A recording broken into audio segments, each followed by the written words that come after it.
I'm going to talk to you about how to get creating content. The video you're watching is content. It's not marketing, it's not an ad, it's providing you with information that you can use. So what is content strategy? Creating content, you need to have a plan, what you're going to be doing. It's going to inform the types of content that you create, whether it's a print ad, whether it's a video like this, or whether it's a piece of design or a meme on social media. So you busy watching a piece of my content. This isn't marketing. This is a video that you're going to watch and potentially share to somebody. It's not telling you about my services. It's telling you information that's going to be useful to you. From the content strategy, you then have a content marketing strategy, and that's a different ballgame. Firstly, you got to create the right piece of content for your audience. Okay, so in this case, we're taking a video. I know that this video is going to go onto YouTube and onto social media. It'll more than likely get embedded on the website for everybody to go and see it over there, but ultimately you want people to like it and share it on social media. So I'm going to make it as quick and punchy as possible rather than it being like a 10-minute, 15-minute lecture on content strategy. It's got to be as simple as possible. I'm not going to go to town with graphics. I'm not going to go to town with equipment. I'm in our office and this is the setup. So it's nice and simple. I could be doing it from my cell phone, but I like to talk with my hands. So it can be as simple as you want it to be or over the top as you want it to be. It all depends on your budget.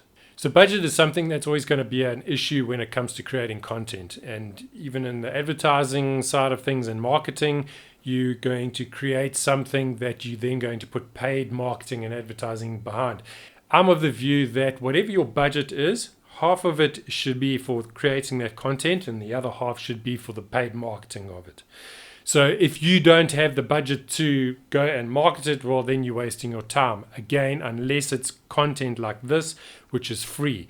So once we've created this video, it's going to be edited, again, very simply, and then put out onto social media. But we need to think about the audience that we're trying to attract with this. So some of the things that are important are the days of the week and hours of the day that you should be posting, because it's no point in putting something at like 8 o'clock at night, and we know that most people aren't online at that time. So you have to just look at what's working for your existing business and your audience, or if you're attracting a new audience, when you think those people would be online. Anyway, so you basically put your content out at the optimal time. You give it a headline, you give it simple copy, you hashtag it where it's relevant. If you're talking about something that relates to an app or a website page, put that link in there. Yes, you've got the piece of content, but put the link there. Don't expect the people to go and now search for what you're talking about. And once you've uploaded it, you monitor it. You keep checking it throughout the day, the rest of the week, see what's happening with that piece of content, because whatever's happening, that's going to inform you on what you can do next. Your next piece of content, how can you make it even better? If the existing piece of content isn't doing what you hoped it would, delivering new likes, a new audience, or current audience engagement, then think about what you can do to improve that next time around. And it doesn't mean that that piece of content is dead. You can now do something else with it. So you can then choose to do some paid boosting on it, or you can choose to post it, say, in a month's time.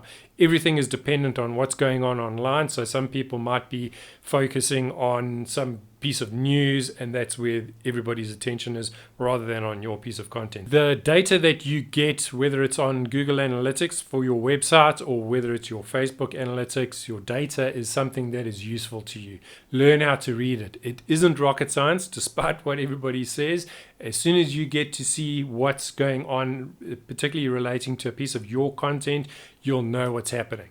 So from our point of view, we like to check on every hour we're seeing what's happening with your content. Maybe you need to change the copy, maybe you need to change the thumbnail, that kind of thing. Everything is flexible and fluid online. The other thing about creating content is trying to create content that is evergreen. So evergreen content is something that doesn't really have a shelf life. So if you choose something that's happening in the news right now and you talk about that in whatever respect to your business, that's not going to be relevant in a few weeks' time or 6 months' time. So it's content that you can keep sharing and you can share in a month's time, you can share in a year's time.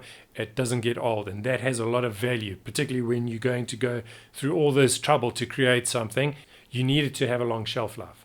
So you've got your content strategy, and then you've got your content marketing. Another whole ball of wax. We'll talk about it at a later stage. If you've got any questions or comments, you know the deal below.